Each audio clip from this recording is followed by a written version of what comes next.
In this installment, we're going to be going over the NFL bet slate for Week 13, the late games. Let's get into it.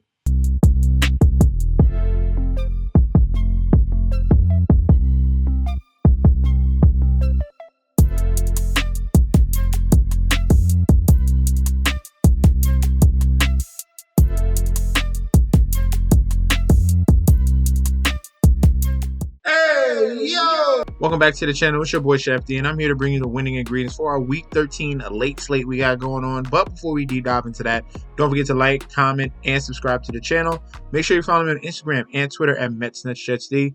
Don't forget about that TikTok at Chef_D91. And don't forget about that Patreon. Right now, we're at the homepage of the YouTube channel, currently at 8.69 thousand subscribers. This is the road to 10K, and we're well on our way because you guys are showing up each and every single day. If you're already subscribed, continue to like and comment. That helps the YouTube algorithm so we can grow to a much broader audience. All right. And speaking about that Patreon here, we had a phenomenal Black Friday here with that Raiders and Chiefs game. We had the plus 13.5 on the Raiders that came through. We had the under as well. And for the props, we smashed each and every one of them. Brock Bowers reached the 50 yards. Kelsey reached 40. Jacoby Myers reached 40. And Xavier Worthy reached 25. That was a plus 446. That came through. Raiders plus 14.5 and the under on the 50.5. That came through as well. And then for the NBA, we had the unders. The unders were coming through in almost every single game. Under on the Knicks and Hornets. Under on Cavs Hawks. We had a couple other unders here. We had the under on that Pelicans and Grizzlies game as well. So, guys, if you want winning plays, go to that description section down below. You click that link, you're getting access to daily bets, future bets, and access to that group chat that goes off 24/7. I'm so excited to announce I have partnered with BetStamp and SIGNUP Expert to provide you guys with an easier way to sign up with any sportsbook in your area. If you go to the link in the description down below, you will be directed to this page you see here. It automatically displays all available sportsbooks in your area plus their current promotions. For example, you could take the plays given in this video and apply it to any other sportsbooks you don't currently have and reap the rewards. Now let's get into the slate. In Caesars Superdome, we have the New Orleans Saints 4-7 going up against the LA Rams 5-6. For the current odds here, Rams are road favorites here, minus 145 on the money line with the comeback of the Saints at a plus 125. Point spread at a 2.5. Total points set at 49.5. Public bet percentage here, 87% of the bets, 89% of the money, all over the LA Rams. The public loves the Rams, money line and point spread. 75% of the bets, 84% of the money on the Rams to cover as well. They are all in on the Rams. All in on the Rams here. Total points, 65% of the bets, 67% of the money towards the over 49.5. All right. Now, for the injury report for these two teams, starting off with the Rams, we have Tyler Higbee, tight end. He's going to be out yet again. He's not ready yet. And KT Levinston, he's still out with an ankle injury. So they are going to be a little bit questionable here on that O-line because Alaric Jackson is questionable as well, highly questionable. He did not practice in Wednesday, Thursday, or Friday. So they could be without two linemen on this O-line here to protect Matthew Stafford. And that could be a big question mark here going up against the New Orleans Saints. All right. For the Saints, Lucas Patrick, guard, he's going to be out. Everyone else is pretty much fine here. Jamal Williams, questionable. And their D tackle is fine as well. He's questionable. So for these two teams here, LA Rams and Saints, Rams in that last matchup were absolutely embarrassed against the Philadelphia Eagles. Saquon Barkley had a day. All right. It was rushing, receiving. He had two 70-yard rushes in that game against the Philadelphia Eagles.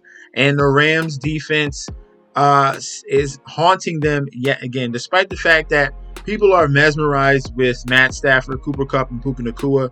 The offense can be great with all three of those guys, plus Kyron Williams. It could be scary, but they can't stop a nosebleed, all right? It was a positive note that they were developing somewhat of a defensive line, but if you're just getting ran over each and every game, that's going to be a problem, especially if you're going up against the New Orleans Saints, all right? Saints are on a 2-game winning streak. beating Atlanta, beating Cleveland here. And let me show you here. Fantasy points allowed to opposing running backs. This LA Rams team here, 116 yards a game, 4.6 yards a carry. That's going to be a major issue because you're dealing with a two-headed monster. Not only you're dealing with Alvin Kamara here, who's averaging over 5 yards a carry, 70 yards a game.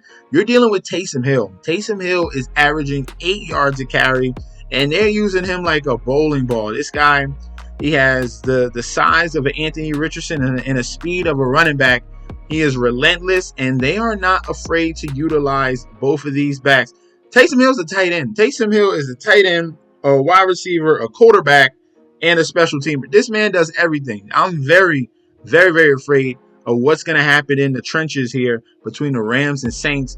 And the Saints are a live home dog here. All the public are over the Rams. This has me all over the Saints in this one very easily. You can sprinkle the Saints on the money line. Giving the Saints definitely at that plus 2.5.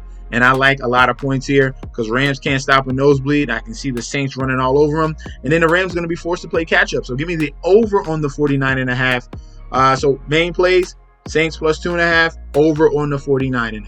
In Bank of America Stadium here, Carolina Panthers 3-8, Tampa Bay Buccaneers 5-6. Looking at the current odds for this one, Buccaneers road favorites minus 275. Panthers plus 220 here in this spot. In division matchup, NFC South. Point spread set at 6, so that's a pretty big spread there for these two teams battling it out. Total points set at 46.5. All right, full game public bet percentage here, 92% of the bets, 94% of the money all over the Buccaneers. For the point spread, 87% of the bets, 79% of the money all over the Buccaneers to cover. And for the total points, we have 72% of the bets and 92% of the money all over the over between these two NFC South teams. All right, Buccaneers dealing with some injuries. We have Tyke Smith, their stud DB. He's going to be out of this game.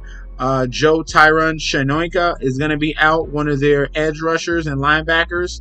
Marquise Watts, linebacker, is going to be out, and Jordan Whitehead, safety, is going to be out as well. So they're missing numerous guys here on that defensive side of the ball, which could bode well here for the Carolina Panthers. All right, Carolina Panthers only dealing with 2 outs here. We have Jalen Coker, wide receiver, the rookie, and Jatavian Sanders, tight end, with that neck issue he's dealing with right now. He's going to be out as well. Everyone else is questionable in this game. For these two here, Carolina Panthers have been on a good stretch here, beating the Saints, beating the Giants, and taking the Kansas City Chiefs all the way down to the wire, only losing by 3. We're seeing a much improved Bryce Young here coming back from his stint of sitting down, and he's looking like the player that they drafted last season here. For the Tampa Bay Buccaneers, they've been struggling, losing 4 out of their last 5, and they were able to take advantage of the poor New York Giants. They're getting a big test here in the Carolina Panthers, and I think that the points here are all on the side of the Panthers. There's just too much value here in an in-division matchup. Buccaneers only able to beat the Giants. They've been struggling before then. I don't care if Mike Evans is back. This is a major problem here for the Buccaneers. They are not 6 points better than the Panthers in this one. Looking at some of the numbers, yes, Panthers are league worst. This is for the whole entire season. They've been playing a much better defense a little bit here the past couple weeks, able to stifle in key situations the Kansas City Chiefs offense as well. And for fantasy points allowed to opposing QBs here, the Tampa Bay Buccaneers are 16th and 5th overall. They're allowing 272 passing yards a game.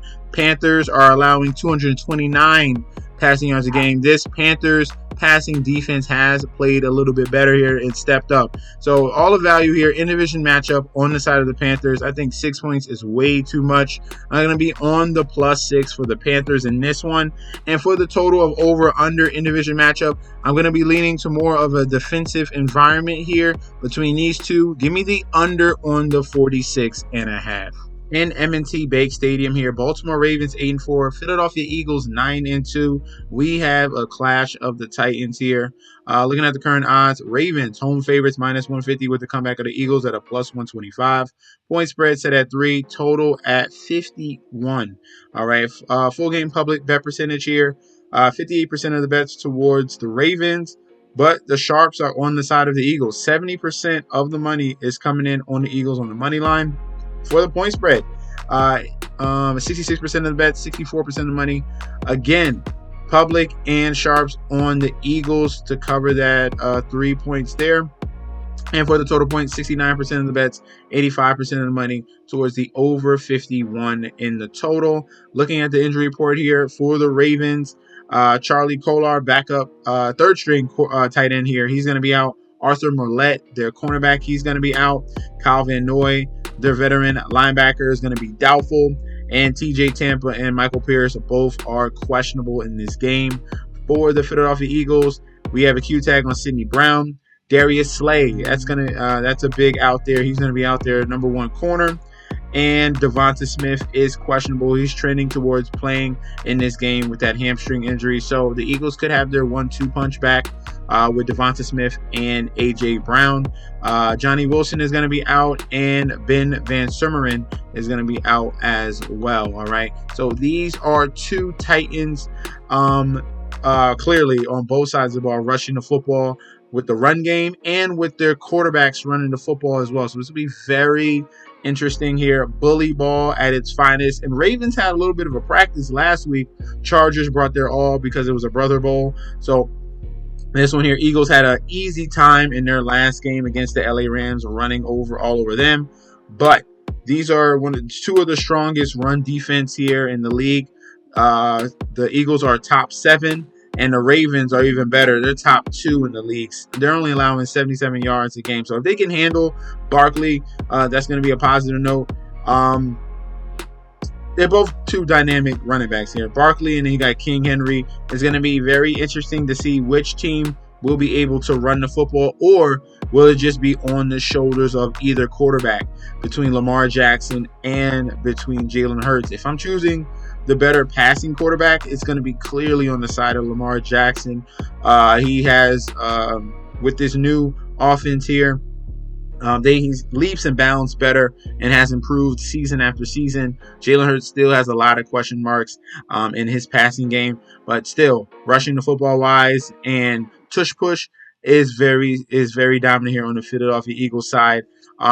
This one is going to come down in the trenches. It's going to come down who can stop each other's running game. It's going to be very important to see. And I'm just going to be leaning to the side of the Baltimore Ravens here and King Henry. King Henry and Lamar Jackson, to me, is a better combination than Barkley and Jalen Hurts. It's literally on the side of the quarterback. Lamar Jackson, 2-time MVP, and still improving. Phenomenal season this year. I think that he can air it out against this strong secondary here in the Philadelphia Eagles with all the weapons he has. And you still got to worry about Derrick Henry, Hall of Famer Derrick Henry. Barkley has had a phenomenal season this year, but it's just another level here when you're going up against Derrick Henry and Lamar Jackson in this one. I think the Baltimore Ravens will be able to stop the Eagles in their winning streak and definitely suffocate that run game and force Jalen Hurts into some situations where he's not going to be comfortable. Give me the Ravens here. I'm going to fade the public, fade the public underdog here. Give me the Ravens on the money line. And for the over-under of 51, this one could be very close here. I'm going to lean towards the under 51 in this particular spot. Very, very close. It's going to come close to that total, but I think it's just going to fall just under here in this game in Baltimore. In Highmark Stadium here, Buffalo Bills 9-2, San Francisco 49ers 5-6. Looking at the current odds for this one, Bills big favorites here at home, -275 with the comeback of the 49ers at a +225. Point spread at 6 and total points set at 44.5. Public bet percentage here, 94% of the bets, 94% of the money, all on the side of the Buffalo Bills. For the point spread, we have 59% of the bets towards the 49ers to cover, but the sharps are all over the Buffalo Bills to cover the 6. 82% of the money coming in on Buffalo to cover. For For the total points, 86% of the bets towards the over 44.5. But the sharps have evened this out. 50% of the money coming in towards the under 44.5. This will be a snow game, all right? All right, it's very cold weather here in Buffalo, and it will be snow coming down for that game between the Bills and 49ers. Very interesting to see this West Coast team here in cold weather, but it's going to be run-centric here between these two teams. So we'll talk about that a little bit more. Looking at the injury report here for the 49ers, dealing with a lot of guys out. Aaron Banks out. Nick Bosa out. Jordan Elliott out. Demede Lenore out. Trent Williams out. That's a big loss there. Every time, usually that's like a key factor for the 49ers to lose. When they don't have Trent Williams at left tackle, that's a big sign for them. Dre Greenlaw is going to be out as well. Brock Purdy is the only positive news here. He's trending towards playing here, and he's much needed to be back here going up against the Buffalo Bills. All right. For the Buffalo Bills, Dwayne Carter, D tackle, he's going to be out. That's a big loss. Got a big question mark on Keon Coleman. He's been out for the last couple weeks. We'll see if he's back. Tylen Grable, tackle, he's going to be out. Dalton Kincaid, their star-studded tight end, he's going to be out. Matt Milano's questionable, but trending towards playing in this game. So we have a big weather factor in this one here between the 49ers and the Bills. Looking between these two teams, 49ers have struggled the last 2 weeks against Seattle and Green Bay. And Buffalo is on a roll with a big winning streak here and coming off a big win against the Kansas City Chiefs. Is this a letdown spot because you are facing a 49er team that is very hungry and they still have talented weapons there on that offensive side of the ball and defense side of the ball to combat with? I think that the points is just a little bit too much here with 6 points here in a snow game.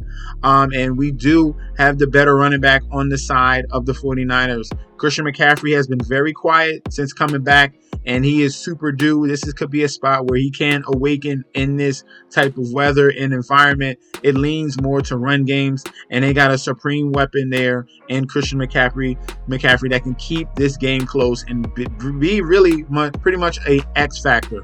All right. Yes, I understand Josh Allen and James Cook, a very good 1-2 punch, and Josh Allen is very dynamic. But like I'm saying, this could be a big letdown spot. Bills, for I don't know how many years, last 4 or 5 years, they've been dying to beat this Kansas City Chiefs team. They finally were able to do it and end their undefeated streak. I think that is a supreme high, and the 49ers are a little bit more hungrier than you expect.